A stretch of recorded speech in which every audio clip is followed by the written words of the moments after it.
estar en todo. Estar en todo. Estar en todo.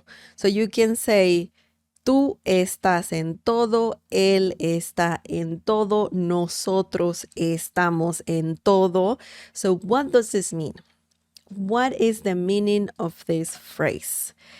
This one is not that difficult. It looks long, but don't worry about that. The only thing you gotta do is you need to conjugate the verb estar and then just keep the rest as is. That's something good to know for sure. So the meaning of this phrase is to be nosy or to be observant. When you are paying attention to what's going on, you're paying attention to everything. So estar means to be, and the word en, just let me get my brush ready here. En means in, also on, and at. In this situation, well, it doesn't have a literal meaning because the literal meaning is to be in. Todo means everything. Everything. Todo. To be in everything. That's the literal translation. But it's very similar to saying to someone, you're nosy or you're very observant. It depends on how you say it, the context, of course, and the situation. It can be something good, it can be something bad. Okay, so let's look at some examples using this phrase, and let's see how it works. Okay. Luego hablamos. ¿Por qué Miguel está en todo? Luego hablamos. Porque Miguel está en todo. Miguel is in everything. Not literally. We're not talking literally here. But let's look at the translation of this sentence. The translation is, let's talk later because Miguel is nosy. So he is paying attention to what's going on, including what these people are talking. So technically, he's being nosy, okay? Not in a good way. I would say this is a situation where someone can say, oh my God, this guy is just nosy. I don't want to talk about something important or whatever you want to talk about because I don't want this person to know about it. Okay, so this is like a bad thing that Miguel is doing. Let's break this down and let's see how this sentence works. Luego is a great word that means later. So you can use it as an answer if someone is saying, can we talk, right? Podemos hablar. You can say luego, later, Very similar, luego. So it's a very good, helpful word if you want to say later in Spanish. Hablamos, luego nosotros hablamos, but we don't need nosotros. You just need the verb. Luego hablamos means we can, or let's talk later. That's the translation. Let's talk later. ¿Por qué? Because Miguel is Miguel, está en todo. So this is the verb right here. Está is a conjugated form of the verb estar. Él está en todo. Miguel está en todo. Miguel is being nosy or is nosy, so don't say anything important around him. Luego hablamos porque Miguel está en todo. Let's talk later because Miguel is nosy. He's being nosy. Okay? Excellent. Perfect. Hablamos technically, by the way, hablamos technically means we talk, right? Nosotros hablamos. But when you say it like luego hablamos, if you say luego hablamos, you're saying let's do something later. In this situation, talk. You can change luego hablamos to something else. For example, I just want to let you know about this because this is a very good tip, very important to know. You can change this to anything else. If you have luego and then a verb, you can do that and it works really nice. You're just saying, let's do something later. So, luego comemos, for example. I can say, luego comemos. Okay, luego comemos. Let's eat later. Okay, luego comemos. Let's eat later. Or you can say, luego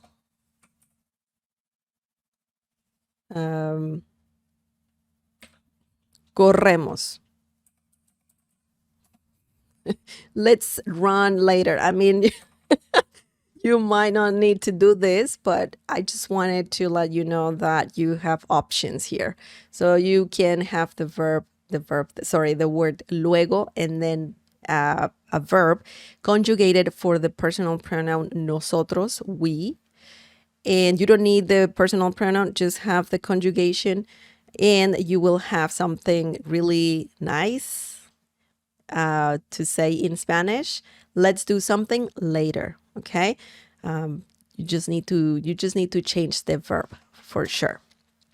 Okay, so by the way, another thing before I forget, you can actually, this is flexible, you can have the verb like that and luego after. So it can go at the beginning or at the end of the phrase. Corremos luego or luego corremos. Same thing, you're saying let's run later. So yeah, it doesn't matter if you have a different verb. You can say comemos luego, hablamos luego, and it means the same thing. Let's do something later. So I just wanted to let you know that because it's a good one. It's a good thing to know in Spanish. Luego hablamos porque Miguel está en todo. Let's talk later because Miguel is nosy. Excellent. Let's look at the next. Let's look at the next example and let's see how to use estar en todo in a different situation. Okay. I'm just gonna erase this really quickly. Okay.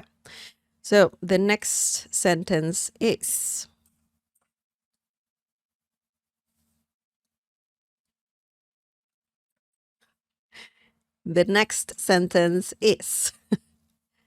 es cierto que rompiste con tu novio. So you can say rompiste or cortaste. I think cortaste is more common. So you can say it either way. Cortaste.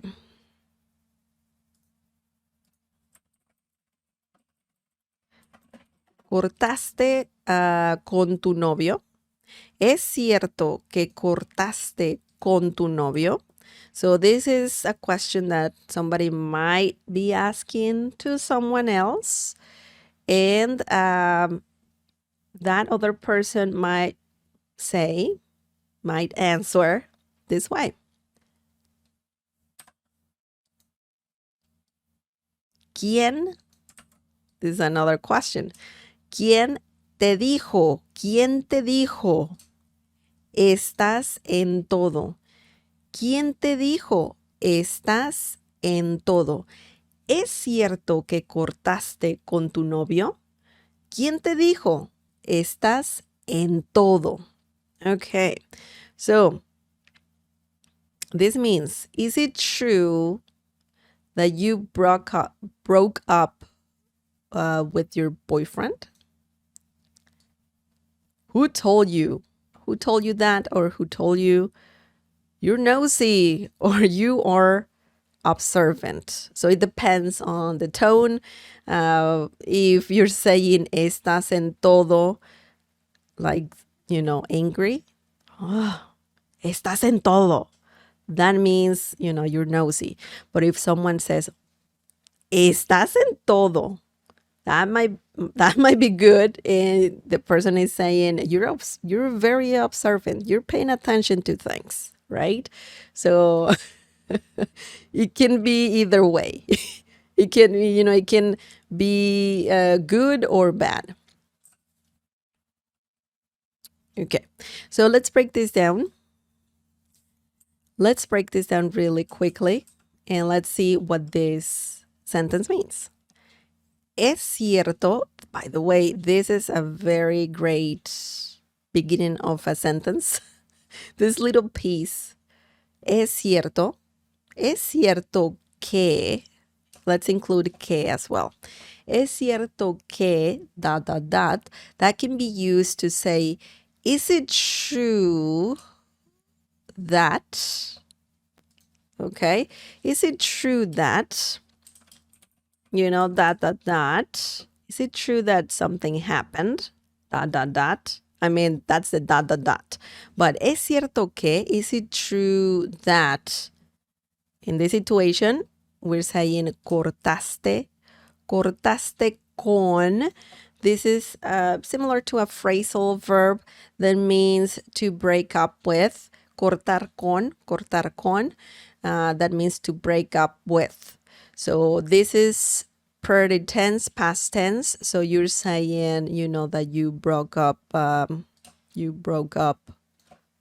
with. Tú, your. Tú without the accent mark means your. Tú with the accent mark means you, you singular. Novio. Novio means boyfriend. If you want to say girlfriend, just change this to novia. Novia, girlfriend. Novio, boyfriend.